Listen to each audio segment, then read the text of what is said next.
on the legitimacy of criminal charges, R. versus Sharma. Introduction. One of the most significant cases in the history of the Canadian Supreme Court is the 2022 R. versus Sharma, SCC 39 case. The case posed a constitutional challenge to Criminal Code Sections 742.1c and 742.1e2. According to these codes, a conditional sentence order should be paused if an offender receives a custodial sentence for a separate offense. However, the execution of the conditional sentence order should only be paused for the duration of the offender's incarceration for the other offense. The R. versus Sharma case drew significant attention because it highlighted important critics concerning the scope of criminal responsibility and the legitimacy of criminal charges. The case emphasized the importance of ensuring that criminal charges are specifically tailored toward achieving their goals while upholding the rights and freedoms of the accused. A breakdown of the parties involved, the crime committed, arguments presented, the judge's ruling, outcomes, and implications of the case form the basis of this paper. Summary of the case. Facts of the case.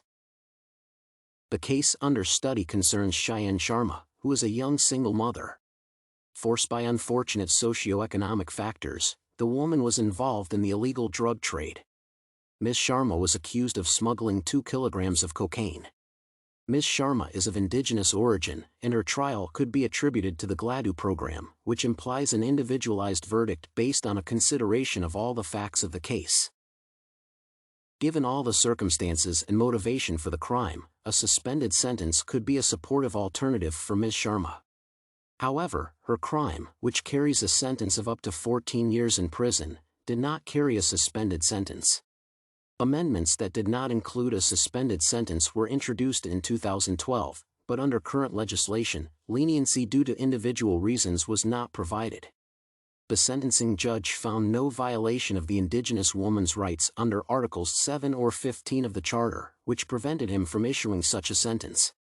Thus, Sharma's defense team challenged the legitimacy of Section 742.1c and 742.1e2 of the Criminal Code as highlighted in the section below. Court of Appeal and Supreme Court decisions. Sharma's legal objection was overruled by the trial judge, who therefore found her guilty of drug trafficking. The Court of Appeal confirmed the trial judge's decision, concluding that Section 742.1c was legal, and that Sharma's actions qualified as an offense under the law. However, Sharma appealed at the Canadian Supreme Court, which decided to take the case. After hearing arguments from both parties, the Supreme Court ruled in Sharma's favor by a 5-4 plurality. The Criminal Code Section 742.1c was found by the court to be unreasonably general and in violation of the fundamental justice ideals outlined under Section 7 of the Charter. The section that follows highlights the court's argument in the R. versus Sharma case. Argument. In contrast to the Ontario Court of Appeal's conclusion, the Supreme Court of Canada defined the provisions to be constitutional, finding that they did not infringe on Ms. Sharma's Section 15 rights. The Supreme Court further rejected the Crown's claim that the code served as an essential societal tool for prohibiting individuals from indulging in drug trafficking. The court determined that other criminal laws against drug trafficking were already available to punish those involved, negating the need for using the code in this context. Following the verdict, the Canadian federal government introduced a legislative amendment to the Criminal Code and the Controlled Drugs and Substances Act. The bill rescinded the contentious provisions at the center of the case. The amendment gave judges greater flexibility to consider conditional sentences as an alternative to incarceration for Indigenous offenders who meet certain criteria, one of which is serving a sentence of at least 2 years. The segment below presents some of the implications and critical issues that can be deduced from the case. Implications and critical concerns regarding the court's decision. It is impossible to disagree with the decision of the Supreme Canadian Court since it was the only correct one in the circumstances.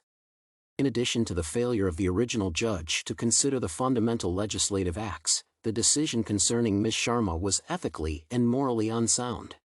Judicial justice should be primarily aimed at protecting the rights and freedoms of citizens, as well as assisting criminals in their correction and return to social life. Emphasizing the importance of using not a unified system, but an individual approach is crucial to protecting the public interest. The case under consideration created a precedent and also shed light on crimes committed out of acute material need. R versus case Sharma has observable effects that significantly affect the Canadian legal system. The court's decision in the R versus Sharma case has considerable implications for Canadian criminal law. The ruling upholds the fundamental criteria that all penalties must be strictly crafted to achieve their goals and should not criminalize behavior without considering the immediate context and probable cause. The ruling further emphasized the need to uphold the rights to liberty and security, all of which are recognized under the Canadian Charter of Rights and Freedoms. The R versus Sharma case has challenged pertinent aspects of the law, such as the possibility of arbitrary and excessive enforcement of criminal offenses, the importance of better clarity in criminal law, and the need to preserve individual rights and freedoms while still guaranteeing public safety. The case challenged the shortcomings of generalized criminal laws used in prosecuting persons found guilty while serving incarceration for other convicted charges. Additionally, it emphasized the need for criminal charges to be carefully reviewed to achieve their goals and not violate people's freedoms and rights. The case further highlighted the criticality of defending the fundamental justice ideals inherent in the Canadian Charter of Rights and Freedoms in an attempt to maintain public trust in the legal system. In addition to highlighting the importance of carefully weighing the constitutionality of criminal charges, the ruling affirmed the need to preserve individual freedoms and rights and the communal interest when solving crimes.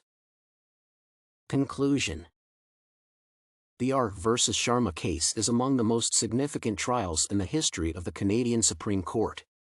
The case sparked profound implications on Canadian criminal law by challenging the constitutionality and legitimacy of Section 742.1(e)(2) of the Criminal Code. The Supreme Court's ruling over the case emphasized the need to maintain criminal offenses within reasonable bounds and uphold fundamental justice standards. R versus Sharma is a seminal case that emphasizes the value of upholding individual liberties and rights while simultaneously protecting the public interest by carefully drafting criminal laws.